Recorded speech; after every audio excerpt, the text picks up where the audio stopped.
It is near us in unnumbered bodies and births. In its unslackening grasp, it keeps for us safe the one inevitable supreme result. No world can take away, and no doom change.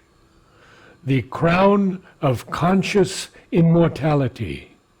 The Godhead promised to our struggling souls when first man's heart dared death and suffered life. One who has shaped this world is ever its Lord. Our errors are his steps upon the way. He works through the fierce vicissitudes of our lives. He works through the hard breath of battle and toil. He works through our sins and sorrows and our tears. His knowledge overrules our nescience. Whatever the appearance we must bear, whatever our strong ills and present fate, when nothing we can see but drift and bail, a mighty guidance leads us still through all. Okay? So this is a passage. So, to give the background of what he is saying here, earlier he has spoken about the witness attitude. Okay? So, the witness attitude, when you experience the Brahmic consciousness, you are not making any judgment and you are completely cut off from the physical world. There is no connection between the self and the physical world. So, you get the impression that God is very far away and he does not want to communicate. There is a certain amount of cruelty that you feel in him. He is looking on all your suffering and all your pain with absolutely cold eyes, seemingly without compassion and without any reaction at all. But that is only one aspect of the truth, because if you want to help somebody, you must be able to understand the nature of the pain. And you cannot understand the nature of the pain if you are attached or you are letting your emotions run wild. So, the emotions have to be kept away. So, that is the first experience of the self, where there are no emotions and only a cold look to see the reality. So, at that time you may feel that God is very cruel and he is not taking any interest at all in the physical world. Now, Srimad is changing the whole thing. Okay? He is saying that it is not like that. There is always the guidance from the divine, and he is very closely and intimately guiding you and helping you even in your so-called troubles. So, this is the passage that we are going to read now, that he has changed the whole tone. Okay? So, an outstretched hand is felt upon our lives. So, when you were in the self, you felt that there is nothing to be done, the suffering can continue and you are not bothered. But now you feel that guidance has always been there. He has put outstretched hand with an edge cap. It is not my hand or your hand, it is a divine hand. And you feel his presence and his help in your life. It is near us in unnumbered bodies and births. So, what he means by unnumbered bodies and births is throughout our life, right from the beginning. Okay? Right from the beginning of the soul coming down into the physical world and manifesting itself, the divine guidance has always been there. Unnumbered bodies until now. In fact, the Tantric tradition says that to come to the level of a man, you must already have had 1 lakh lives, 100,000 lives. So, unnumbered bodies and births. In its unshaken grasp, it keeps us safe. The one inevitable supreme result.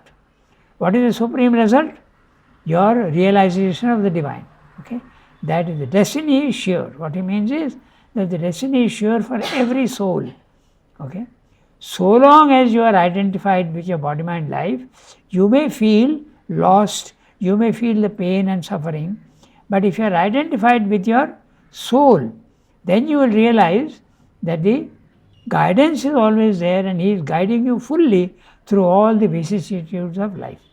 Okay? This is what he is saying, the one inevitable supreme result.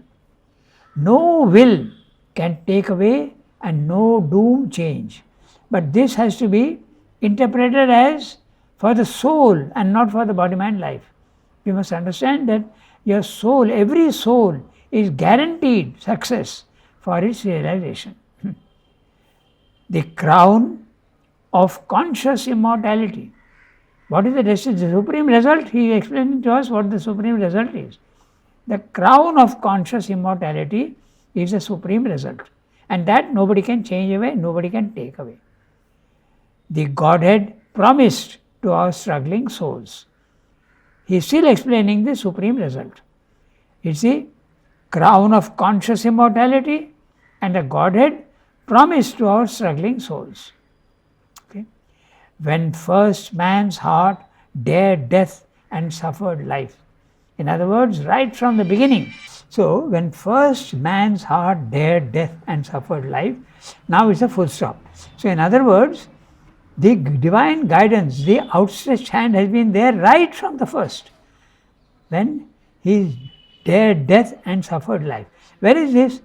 When does the human man's heart dare death and suffered life? When it takes birth into the physical world. In other words, this your manifestation. The moment you have started, the divine guidance has always been there. One who has shaped this world is ever its Lord. So this is the explanation of the Ishvara consciousness. Okay? He is in the world, but he is also ever the Lord. The witness self is not the Lord. Okay? It's the one who is unconcerned with the world. But the one who has shaped this world is Lord Ishvara. And the Ishvara, you have to understand that the personal as well as impersonal aspect of the divine. Okay? So, because it's personal aspect, he is interfering in your, and you can experience him in a personal way also. Now, further explanations. Our errors are his steps upon the way. What we think is a mistake is actually a guidance by him. He is guiding you through your mistakes. He works. Who is the he? The Lord, Ishvara. He works through the fierce vicissitudes of our lives. The word vicissitude means the ups and downs of life. So, pain, pleasure, okay, success, failure, all these are the vicissitudes. And sometimes they can be very fierce, but he is guiding you through all of them. He works through the fierce vicissitudes of our lives. He works through the hard breath of battle and toil. Even when you are struggling, intense suffering and intense battle, still he is there guiding you. He works through our sins and sorrows and our tears. He is very much there still. Okay? Yeah. His knowledge overrules our nations. When we feel we are ignorant, but he is guiding you.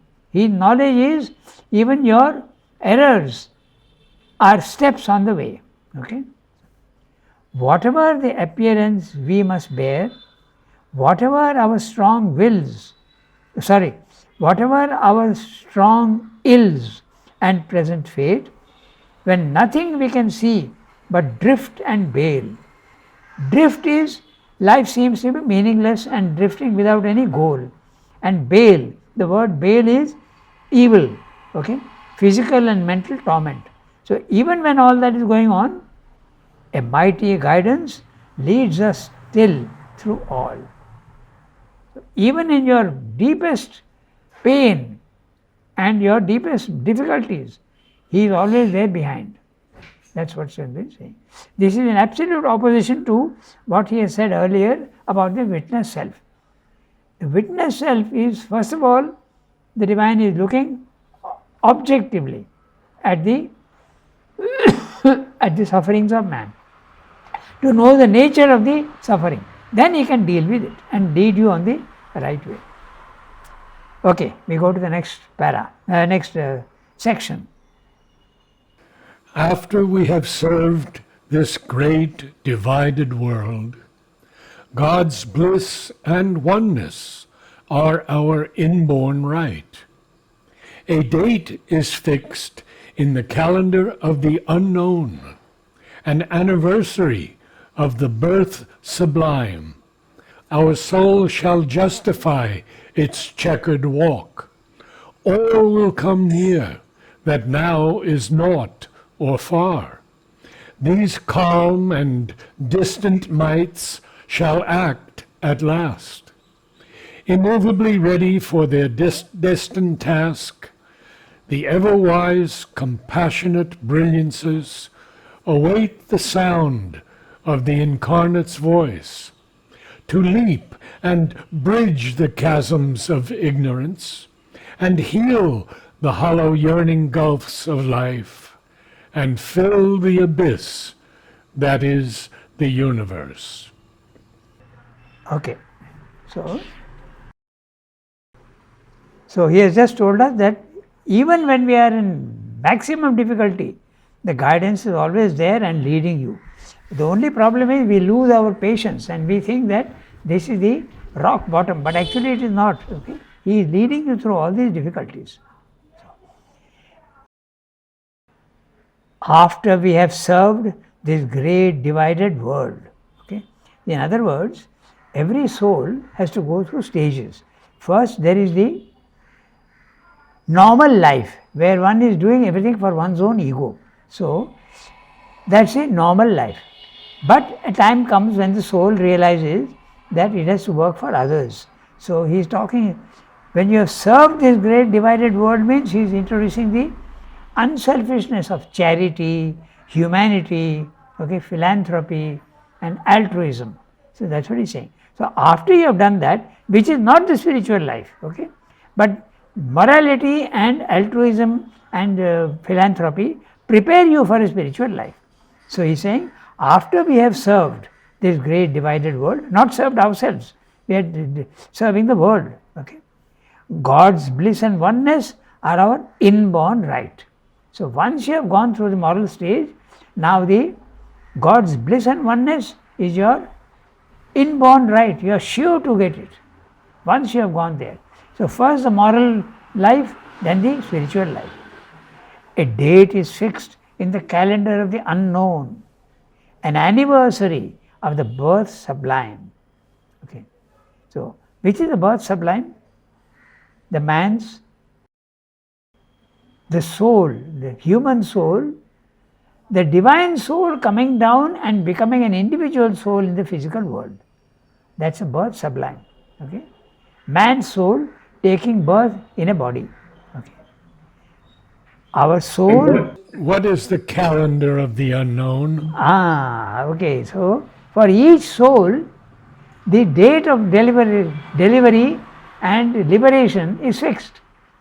So, it's unknown to the normal, unknown also because we don't see our fate. But if each soul could see the fate, there is a date fixed for your liberation. So, that is unknown to us. That's what it means. And each soul, the date of liberation is determined for the soul, but we don't see it in the beginning. Okay. And for each one it differs. So you're saying that it's predestined? Pardon? This date is predestined? Yes. Predestination is there. Even your own labor is part of the predestination. Very much. Okay, so that is there. But that doesn't mean to say that you don't work for it. It should not be misinterpreted. Even your labor is also predestined. Each soul, Narad, it's an interesting thing, the swabhava and the swadharma, okay, of each soul. When every soul is created by the divine, it has got a specific nature and a specific work to be done in the physical world. So that's a swabhava. So there the destiny also is fixed and the path also is fixed. This is also discussed in the Gita very much, that one should be engaged in one's own life and one's own nature. Okay? So that's the swabhava and the swadharma. Yes, it is fixed. But it should not be misinterpreted.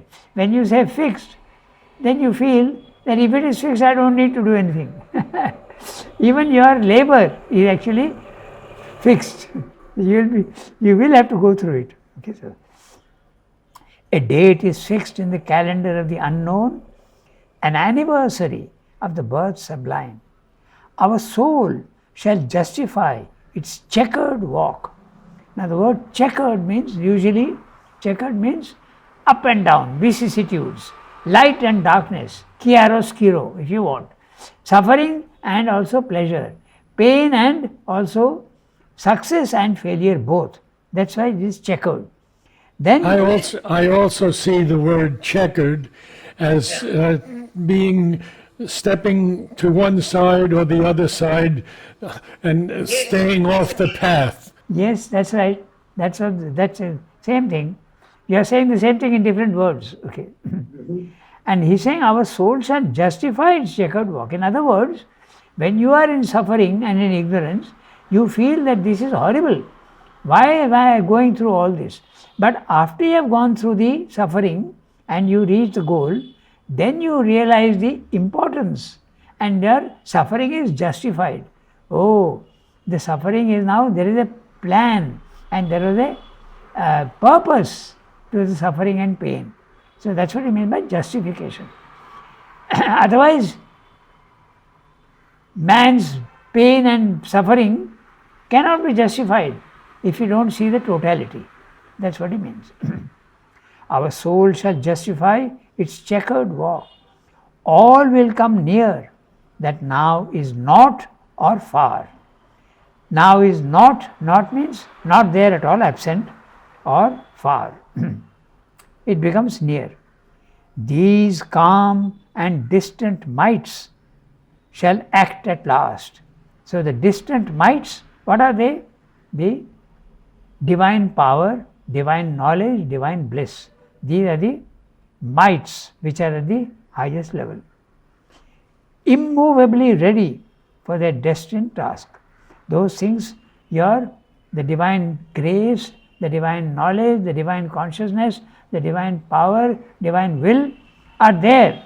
But the moment you are ready, they will start acting on you. They are ready, waiting. Okay? These calm and distant might shall act at last, immovably ready for their destined task. They are ready to help you, but you must be able to receive their help. Okay? So, the ever-wise, compassionate brilliances. Okay? Again, he is using two words which is, you can say in a very general way, God. Okay? Distant mights and compassionate brilliances. So, distant mights, impersonal to a certain extent. Okay? But they can be compassionate, and compassionate cannot be impersonal, it has to be personal. Okay? God the wise and compassionate, and God with his might and his impersonal aspects. Await the sound of the incarnate's voice. So, the incarnate is your soul which has taken a body. Okay? And when it is aspiring, okay, sound of his voice, you are aspiring and you are praying, and then there is a response. That's what he's saying. Okay? But he says that the compassionate brilliances are awaiting the sound of the incarnate's voice. That's right. So who are those compassionate brilliances? The compassionate brilliance, as I said, it's a euphemism. It says not only compassionate brilliances but also distant mights. Both are God with different aspects, ready to help you. But you must call. Okay? The incarnate soul, the soul in a body, must sound and say, I want your help. Then it will help you. Okay? Await, they wait patiently for you to make the contact and ask for help. Okay? Await the sound of the incarnate's voice. Otherwise they are immovable. They are just waiting quietly and calmly for you to respond. The divine never imposes himself on anybody. But the moment you ask for help, you will get the response. In the beginning you may not get a response because your receptivity is not good enough, but the moment you grow through evolutionary growth, you will be able to see and get their response. Okay? And that response will be what? To leap and bridge the chasms of ignorance and heal the hollow yearning gulfs of life. The gulfs of life, there is nothing in the gulf. So, your life may feel meaningless, but now meaning will come and leap and bridge those chasms. Those things which seemed meaningless now become meaningful and heal the hollow yearnings. Note the onomatopoeia, the alliteration. Heal the hollow yearnings of gulfs of life. So, in other words, he is explaining how the divine help is always there, and when you receive it, you have to pray for it. You have to ask for help. The moment you get that, he will help you. The divine does not impose himself, as you said. There is that poem, The Hound of Heaven, but the Hound of Heaven starts working only when the soul is asking for help. The body, mind, life may be in ignorance, but only when you ask for help, they will help you. Okay. Here, meanwhile, at the Spirit's opposite pole, in the mystery of the deeps that God has built for his abode below the thinker's sight, in this compromise of a stark, absolute truth with the light that dwells near the dark end of things, in this tragic comedy of divine disguise, this long, far seeking for joy ever near, in the grandiose dream of which the world is made, in this gold dome on a black dragon base, the conscious force that acts in nature's breast, a dark-robed laborer in the cosmic scheme, carrying clay images of unborn gods, executrix of the inevitable idea, hampered, enveloped by the hoops of fate, patient trustee of slow, eternal time, absolves from hour to hour her secret charge. Okay. So, I should mention also here that this is a passage Mother has selected for music and painting. And it has got three sections. The first is the first two lines, in the mystery of the deeps, then in this gold dome carrying clay images, and the last line, absolves from hour to hour her secret charge. This section is selected by Mother for the painting and music. Okay, so now I am reading. Now again, so first he said that God is a witness. He just looks calmly and quietly at your suffering and seems to leave you to your own fate. Second, when you grow in consciousness, you realize that that's not true, that he is guiding you. Okay, so that's a guidance. Now he comes to the next element. Is he guiding directly or is he guiding through some agent?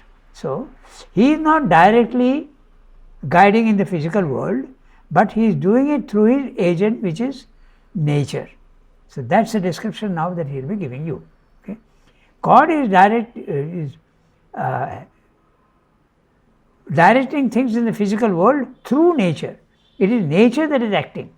The divine remains above, transcendent, and guiding the nature to do the work that she has to do, individually as well as universally. So now, here meanwhile, at the Spirit's opposite pole, which is the Spirit's opposite pole? The material universe, the material world. Or if you want to use the word spirit, then you can say matter. Spirit and matter seem to be opposites. Okay, so or you can say superconscient and inconscient. You can use all different words, but it comes to the same thing. Okay, the highest and the lowest points. Okay, in the mystery of the deeps that God has built. The deeps are the inconscient. Yeah. But he has used the word deeps with a plural. So you could say the lowest is the inconscient Then there is a slightly above that there is a subconscient, and then above that is matter. Okay? So, matter is higher than subconscient and subconscient is higher than inconscient. These are the deeps. Okay? So, and what are these deeps? Man can't see them. Okay? For his abode below the thinker's sight. The one who is normal, the thinker, below the thinker's sight. But thinker he has put with a T cap. So the thinker is the one who is in the mind planes of consciousness. Okay? And the mind planes of consciousness are level 2. Higher mind, illumined mind, intuitive mind. So, thinking is not something that is there in the third level, and in the lower level of level 1, the thinking is very defective. So, the thinking is a level 2, the spiritual planes of consciousness. So, there below that is the inconscient and the deeps. So, you can say the deeps are not only one thing, but there are several grades there also. Okay. In this compromise of a stark absolute truth, with the light that dwells near the dark end of things, the dark end of things is again the inconscient, in this tragic comedy of divine disguise, this long far seeking for joy ever near, in this grandiose dream self of which the world is made, in this gold dome on a black dragon base, in the conscious force that acts in nature's breast, a dark-robed laborer in the cosmic scheme, carrying clay images of unborn gods, execute tricks of the inevitable idea, hampered, enveloped by the hoops of fate, patient trustee of slow eternal time, absolves from hour to hour her secret charge. So this, even in poetry, Sri Aurobindo follows the prose pattern, long sentences. So this is all one sentence. So now we have to see what he is saying. Okay. So he is talking of the inconscient, and the inconscient is a compromise. Okay, because it is apparently the opposite of the superconscient, but the superconscient is hiding, inherent, okay, inside the inconscient. So it's a sort of contradiction. Superficially the inconscient is unconscious, but deep inside there is a consciousness which is hiding. So that's a compromise between the truth and the falsehood, between light and dark. In this compromise of a stark absolute truth, with the light that dwells near the dark end of things, okay, in this tragicomedy of divine disguise. So, what is this tragicomedy? We have to make it clear. When you see only darkness, when you see only falsehood, when you see evil, it's a tragic affair. But behind all these things, the divine presence is there. When you realize that, you realize there is a play of divine disguise. The divine has disguised himself and is playing a game. So it becomes almost like a comedy. Comedy is very strong, but you realize the meaningfulness of this inconscience. You understand. So it's a tragic comedy, okay, of divine disguise. The divine superconscient disguises himself and enters into the opposite of himself, which is the truth. Diminishes and hides itself in the falsehood. Light diminishes itself and hides itself in the darkness. That's what he is saying. In this tragic comedy of divine disguise, again you see the alliteration, divine disguise. This next line is very interesting from the refined point of view of sound also. This long, far seeking for joy ever near. Okay? The joy is ever near, but it seems to be very far away. And all the long syllables give you this distance, feeling of distance. Okay? In this long, far seeking, seeking also is long. So he has actually translated the meaning into sound. Okay, so Yes, yes. that's right. A long, far seeking for joy ever near. The joy is near, but you are looking for it far away. It's right inside you. Okay, so it's like person who is wearing a pair of spectacles on his and putting it on his forehead and looking for his spectacles all over the table. It's near him, and yet he's looking for it far away. Okay. In the grandiose dream of which the world is made. Now, what does he mean by grandiose dream? Okay. By the way, I should remind all our those who are hearing us that we are going to the meaning of Savitri. There are many ways of reading Savitri. One way is to read it even without trying to understand. Just the sound values and you read it loud. It has a mantric effect. That's one way of reading Savitri. The other is the poetic aspect. You analyze and see the technique of his poetry. But there is also third which we are following, and that is to see the meaning of what he is saying and relate it to the life divine and synthesis. Okay, so that's what we are doing. So, in this grandiose dream of which the world is made. So, the world is made of what? The world is made from the Brahmic consciousness. The self is the one that creates the world, just above. Okay, so it's a grandiose dream, and the second level is often referred to as a dream. The first level of ignorance is spoken of as a waking consciousness. The second level, which is a dream world, and it's grandiose because it's a self. Okay, it's a spiritual planes of consciousness. And the third level is a sleep, deep sleep. So that's what he means here. The self which is making the world. The world is Virat, it's called Virat, the vast. The second level, which is the dream, grandiose dream, is the Hiranyagarbha. It's the golden womb from which the physical world comes out. Okay, it's level 2. So that's what he means by the grandiose dream, the self, of which this world is made, in this gold dome on a black dragon base. The gold dome is obviously the third level, the spiritual, the supermind. On a black dragon base, the inconscient. The conscious force that acts in nature's breast, okay, a dark robed laborer in the cosmic scheme,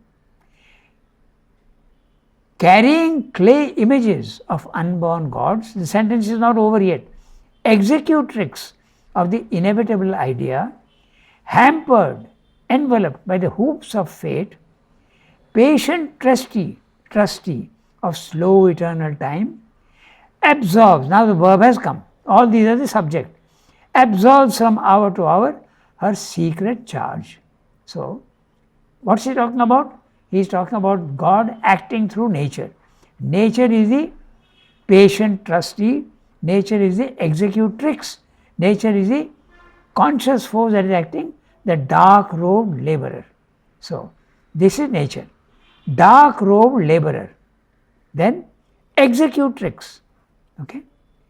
Inevitable idea. The inevitable idea is a plan in the supermind. So, he is saying nature is executing the plan given to her by the divine. Okay.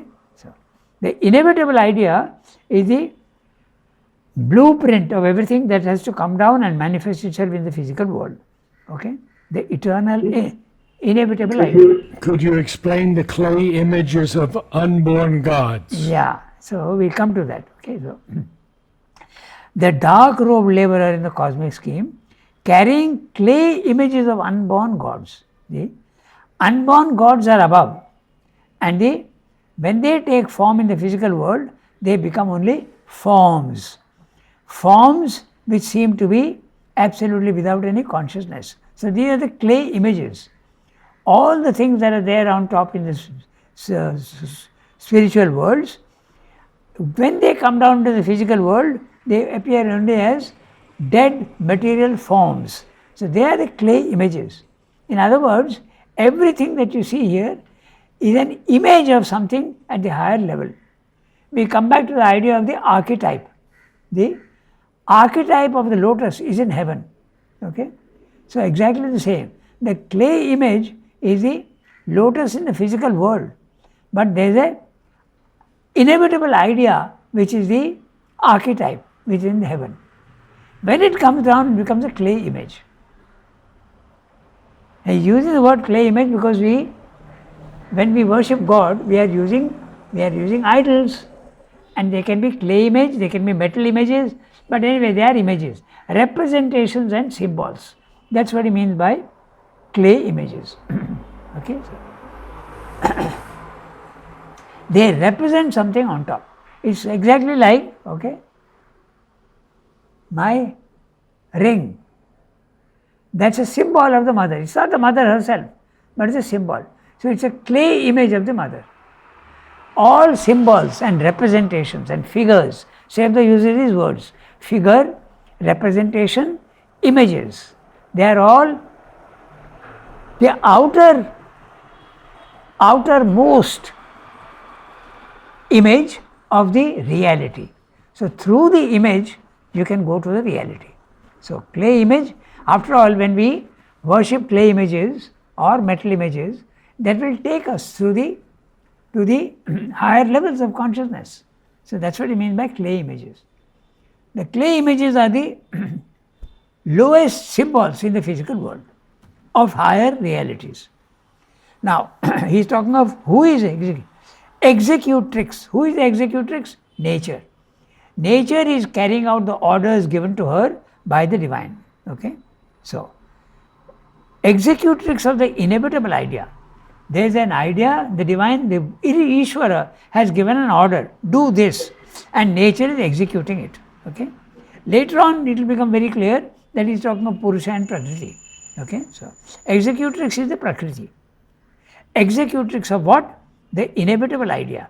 The inevitable idea is the blueprint, the plan in the supermind. Okay? But it is hampered, enveloped by the hoops of fate. The word hoop is very interesting again. It's a thing that encircles you, limits you. Okay, your fate is limiting you and binding you down. A hoop binds you, limits you. So, fate is a hoop. That's the image he is using. Okay, so hampered and enveloped by the hoops of fate. The word envelope goes very well with hoop, because hoop is normally a circular. So it is enveloping you. Okay. By the hoops of fate, patient trustee of slow eternal time. Okay. So the nature is very patient, but it's a trustee. Who is a trustee? A trustee is one who executes a will. Okay. When a very rich person or any person dies, he leaves a will. Do this with my money and my properties. And a trustee is the one who is legally appointed for this work, and he executes it. Whatever the will says, give this much money to my daughter, this much money to my this much to charity. So all that is being done by nature, and she is very patient. Slow eternal time. Now, this is very reminiscent of another line in Savitri, where he says, time is the executor of my will. Okay? Whatever is willed by the divine in the immutable worlds gets executed in time, and time is the executor of the will. So patient, nature is very patient. And what is nature doing? And the description of nature: conscious force, dark robed laborer, executrix, patient trustee. And what is she doing? She is absolving from hour to hour her secret charge. The word absolve means discharging her functions. Okay? So absolve is to declare innocent actually. The word absolve means declare innocent. A judge declares a accused person, absolves him of his crime. So she is disburdening herself. Okay? Nature is carrying out the supreme will. The secret charge is the work given to her, which is the again you come back to the idea of the inevitable idea. The inevitable idea is the secret charge that she has to execute in the physical world, and she is doing it. So this is nature. Okay? So, I can read the last 7 lines and then we'll stop for today. please do that. So we have here, all she foresees in masked imperative depths, the dumb intention of the unconscious gulfs, answers to a will that sees upon the heights, and the evolving word's first syllable, ponderous, brute sense, contains its luminous close, privy to a summit victory's vast descent, and the portent of the soul's immense uprise. Quite a 1, 2, 3, 4, 5, 6, 7 lines. Srimdo says in one letter to Amal Kiran that normally this iambic pentameter, okay, is normally I limit Savitri to one sentence goes to about 4 or 5 lines, sometimes even 1 line, but very rarely. Normally it goes to 4 or 5 lines. Here he has gone to 7 lines. But there last week I found 25 lines. One sentence of 25 lines. Yeah. So here he has gone to 7 lines. But we have a lot of things to discuss, and we have now only 2 minutes left. So we'll discuss this next time. That is, all she foresees. Now he is very openly coming out with she. Okay. Who is the she? The dark-robed laborer, the executrix, and the patient trustee. It is nature. So she foresees in vast imperative depths, okay, the dumb intention of the unconscious gulfs. The divine intention is there, hidden in the unconscious gulfs. The unconscious gulfs, even in matter. But that nature foresees, and she then executes the will. Okay? The dumb intention, dumb because the intention is not clear at all in the lower levels of consciousness. When you rise in consciousness, the intention becomes clear. Is no more dumb. Okay? Answers to a will that sees upon the heights, and the evolving word's first symbol. Now that's a very interesting image he is using. The word is the power of creation. Okay? And since it is a word, the first syllable of it is the beginning of the manifestation. So we can discuss this more next time. The origin of everything. The first syllable is the origin of everything. Origin of the manifestation. Because word means manifestation. The power to give form. That's a word. Okay? So privy. Privy means knowledgeable. You know what is intended.